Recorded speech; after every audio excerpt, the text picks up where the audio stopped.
Now, as the 2022 presidential election nearing its epitome moves, the players are making big moves to advance the agenda to win the hearts of the electorate. Now, the recent political formation has left the political scene shrouded in uncertainty, with the former Vice President Kalonzo Musyoka saying that the process was not smooth.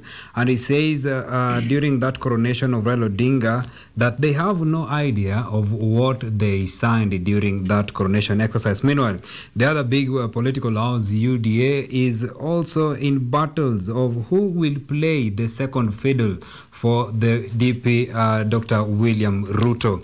Now, that forms the basis of our discussion tonight, and joining me in studio is, we have Morio Morio, who is an MP aspirant in Dagoretti North, together with Asab Cian Cheruiyot, who is an MP aspirant in Njoro constituency. So thank you so much, gentlemen, for dedicating your time for this discussion.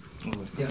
Right, now let us begin from the Jacaranda coronation of Raila Odinga to be the next president. Lewis, the bone of contention here is on the Azimio, the political formation Azimio La Umoja. Now, what we need to know, Wiper Party is coming in. Is it the Wiper Party leader, that is Kalonzo Musyoka, is he coming in as Wiper Party, or is he coming in together with the OKA as a coalition at large?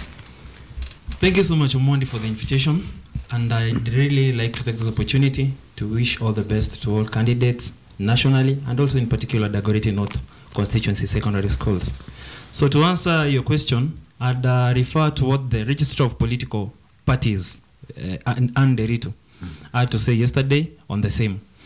There is a definition under the Political Amendment Bill Act of 2021. There is a definition of what a coalition is. You cannot have a coalition merging with another coalition. It's supposed to be individual political parties that come together to form a coalition. So for Kalonzo to argue that the name Azimio should be captured as Azimio Oka doesn't augur well with what the Political Amendments Bill Act requests as far as the Constitution is concerned. So it is the individual parties that joined us. That is Wiper and KANU. Right. So it's not Oka. All right. Yeah. Now that definitely that means that because the Wiper leader Kalonzo Musyoka was saying that since they are going to join the Azimio, the name should be changed to Azimio One Kenya Alliance. Now that means therefore that there's no need of changing the Azimio name, or rather, what do you mean? We cannot change the Azimio name because it's already in the public domain with our supporters. What we requested and promised our supporters is the coalition is open for all individual parties to come in. You understand? So what we agreed on Saturday, and still remains so, as per the Secretariat's position, is we welcome Wiper as a party and KANU to Azimio. All right. Yeah. Now, Asab, now let me get to you. Concerning the endorsement that President Uhuru Kenyatta has endorsed the ODM chief Raila Odinga, we have seen this eliciting mixed reactions from the Kenya Kwanza coalition. Now, what I really need to know, because the DP Ruto was calling it as a betrayal at the time of need. Are these claims really true? And probably, does this mean that the move by the president of endorsing Raila Odinga is a big shake to the Kenya Kwanza team? Thank you. Maybe first to start with thanking you, and maybe also to wish all the candidates that are doing exams well wishes. Yeah. To your point, to your question, I think right now we are at that point where confusion is all around. Yeah? As you've said about the Azimio thing, and you've heard of scenarios where us, the Kenya Kwanza people, rebuking the president for endorsing Raila Odinga. Right now, we know the president is the figure of national symbol. Constitutionally, he ought to respect the constitution. He has no mandate to lean on one sided on this political on this political game. Right now we know of the constitution at Article 131 that the president ought to be a symbol of national figure.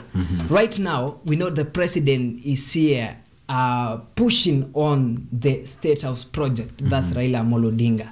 We know they are using state resources, they are using all the means, but we keep on reminding them that, look, we have the hustlers, the people of Kenya, the citizens who are agitating for the economic revolution.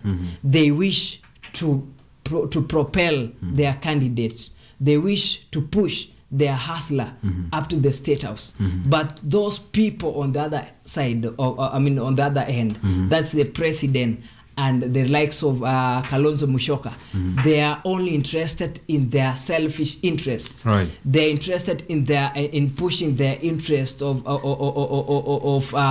maybe safeguarding their wealth, safeguarding their positions. Yeah, and we're telling them hustlers are tired of this, and you will see. You even heard today about in Tharaka Nithi, Kalonzo was trying to speak to the people, shouting Azimio Oka, and the people were telling them, you order. I think you saw that on the news. No, maybe Asab, what you're saying is, you are entitled to your opinion anyway. Yeah. What if the president endorsed his deputy William Ruto for the presidency? Would that also fare, well with the opponents? Of course, probably not. And now on the same thing, you're saying that the Azimio is a state project. Lewis, do you agree with what Asab is saying? I'm very disappointed with my brother here, Mheshimiwa, when he refers to the president and Right Honorable Prime Minister former as a state project. Now, my friend, you saw how the people of Thika were very disappointed with the speech of the deputy president of the day yesterday. The presidency should be respected. The constitution is very clear. The president has an constitutional right to support anybody that he feels right. In fact, the utterances, it brought business to a standstill in Thika town. We also saw some form of protest in Githurai concerning the same. Correct. Yeah, that's what I'm saying. My brother is not in order because the so-called hustlers formed this Jubilee government. You understand? It cannot take you 9 years to realize they are Mama Mboga and Boda Boda. That is the dishonesty of the highest order. So what we request of William is to respect the presidency. If you refer back to 1963, when he formed this constitution with the likes of Kenyatta and Odinga, when Odinga, the former vice president, Oginga Odinga, realized that it was not tenable for him to work with Kenyatta, he resigned. But you see, the deputy president is using state resources campaigning. That's a fact. He's using state. The Mercedes in front of in his motorcades. Maybe to interject, Lewis. For my case, I think and I believe the people of Kiambu, starting from the elected people, those are the MCAs, whom they all went to the deputy president last week office. Home in Karen. Those are the people who are elected. I believe that on Friday they showed love to the deputy president, that they are tired of this government where the handshake partner came in and they shrouded all the projects which were put in place. Right now I saw those people in Thika, yes, but I know they were varied. Those are the people who are being paid by the State House, by the people. They were paid to go and demonstrate in Thika. We know them. They are from. I can say they were from Kibra. I believe so. Gentlemen.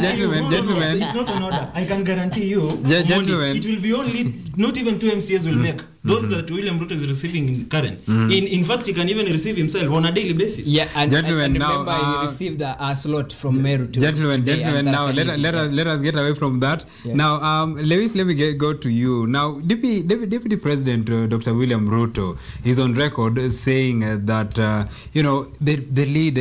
President Uhuru Kenyatta, has inflicted pain, has inflicted suffering on him since the inception of the second term.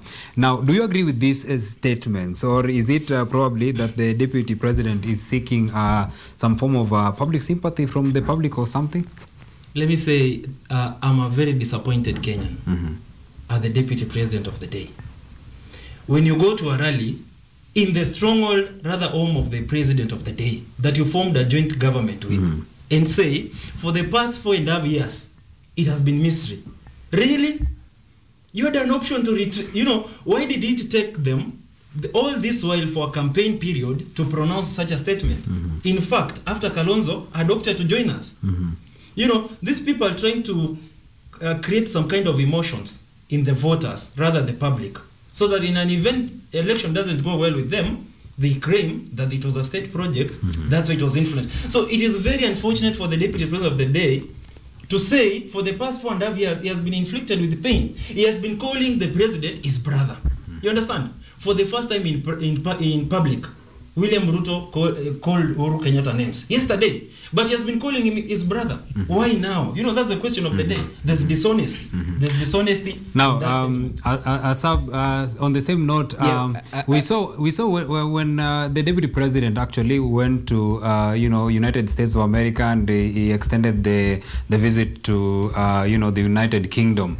He was also saying actually that the second term has been marred with a lot of suffering, and it's some form of betrayal.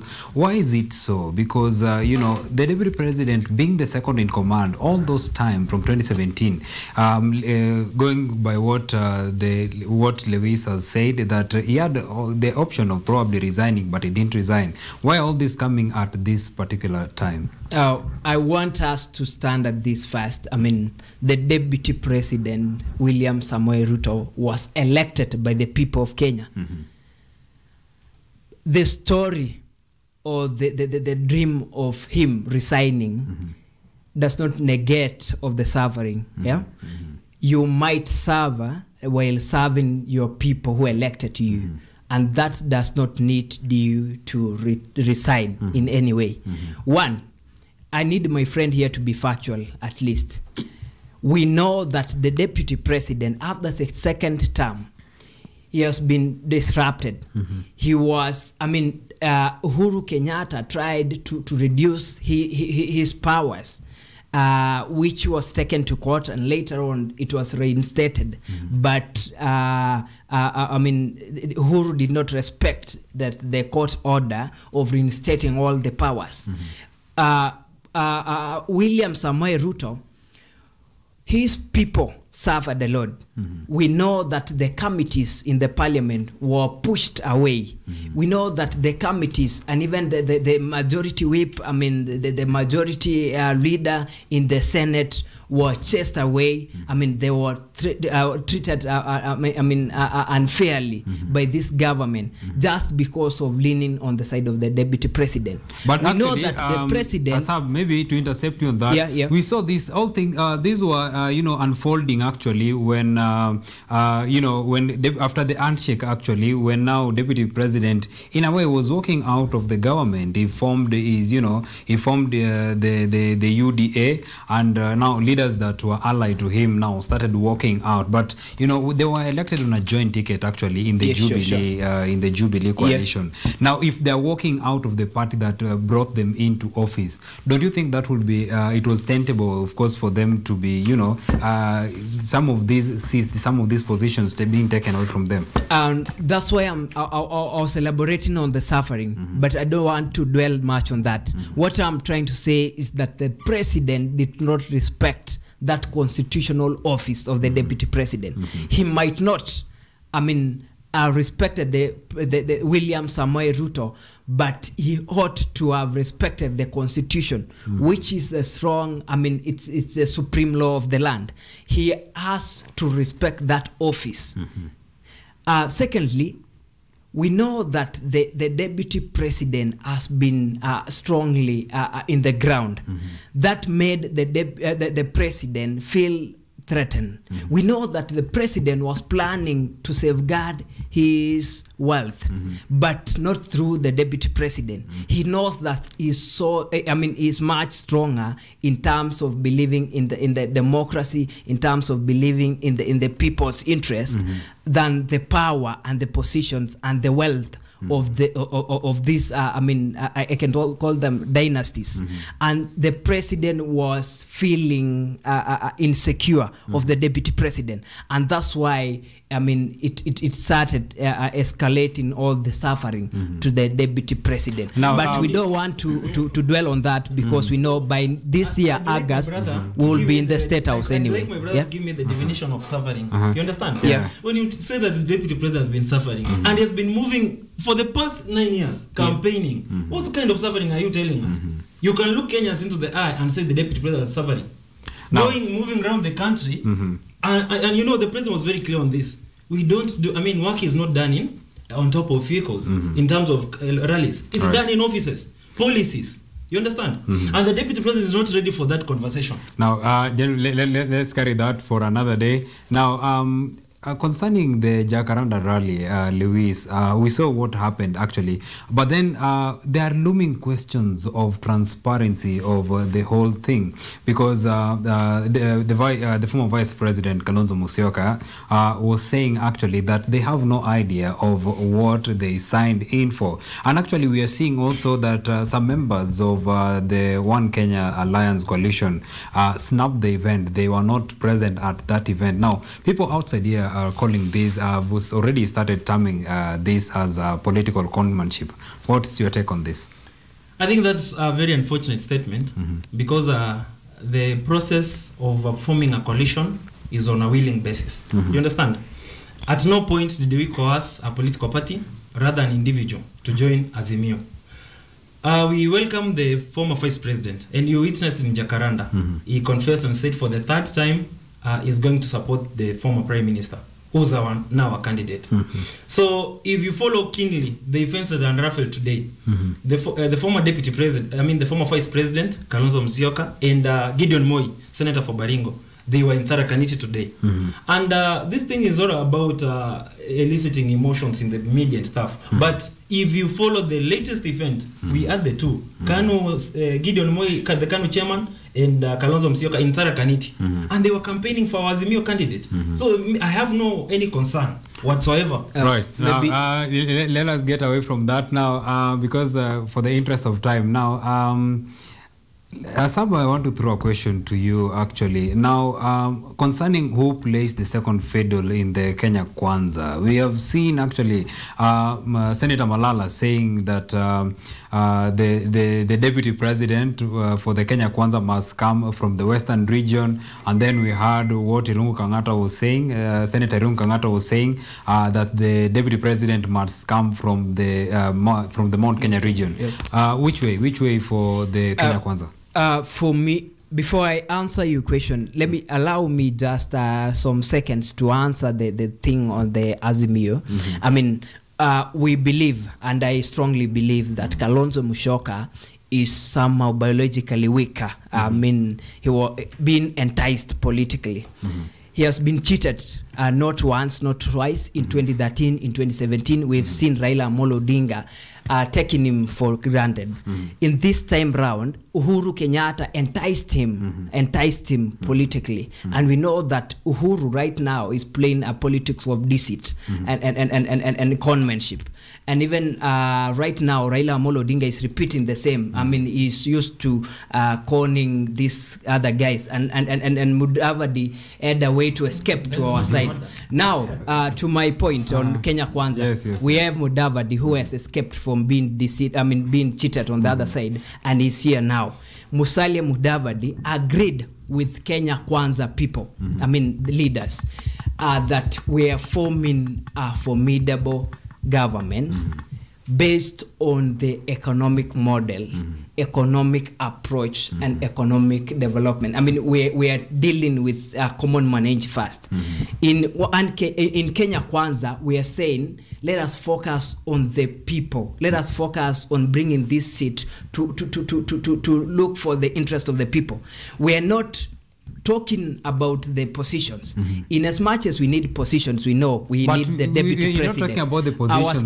I was coming to that point that right now we need the deputy president.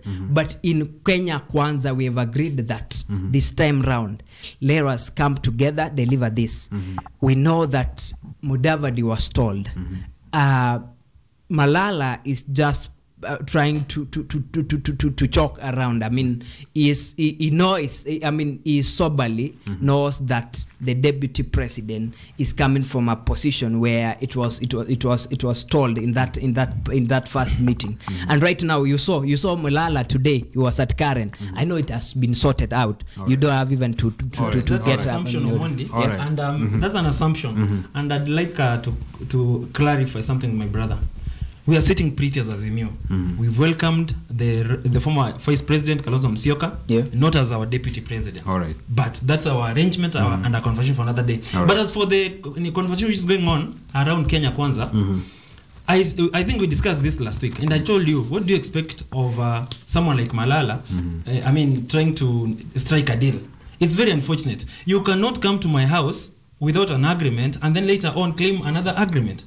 So you cannot, my friend, you cannot expect that they're already deputy president to give the gentleman the deputy president of the day, who will be the UDA candidate, to give Mudavadi. That's a cast on stone. It will be a deputy president from the Mount Kenya region. You understand? All right. Now, just for the interest of time, gentlemen, my director is telling me that we are running short of time. I'd wish that you give your final remarks, of course, passing your messages to the electorates from your constituents. We start with you, Asab. Okay, thank you. For the people of Njoro, I'm gently looking for that office to represent the people of Njoro. Vijana kwa jumla, naomba kura zenu. Ikifika wakati huo, mimi niko ground na nyinyi. Mwezi wa 8 tutakuwa ndani kabisa. Basi, for the last time, let me just say that William Samoei Ruto will make to the State House. I mean, we have no doubt on that, because hakuna mtu atatuibia kura. Asanteni sana, mutuombe na muombe William Samoei Ruto. Asante. Thank you, Lois. I think this is my parting shot. I'd like to thank the residents of Dagoretti North, and I really have a 3-point agenda. Kileleshwa and Kilimani, they're doing well in terms of the road network, but I have an issue in Kabiru and Gatina ward. I really I'd prefer to work closely with Kera in Kura to strike and see if the feeder roads can be fixed. For the rest of the nation, as a young legislator, I'd look forward to doing the University Amendment Act of 2017. We really need to get power back to the people. The university students should choose directly who they want to represent them. Another bill which I'd like to prefer to present before the August House is the representation of special interest groups. Persons with disability, the youth, women, and the marginalized communities. We feel their representation should be captured in the executive, in the county leadership, and nationally at large. All right. Thank you so much. Thank you so much, gentlemen, for dedicating your time for this discussion. I hope as the political events continue to, unfold in the country, we shall be having more and more of such discussions.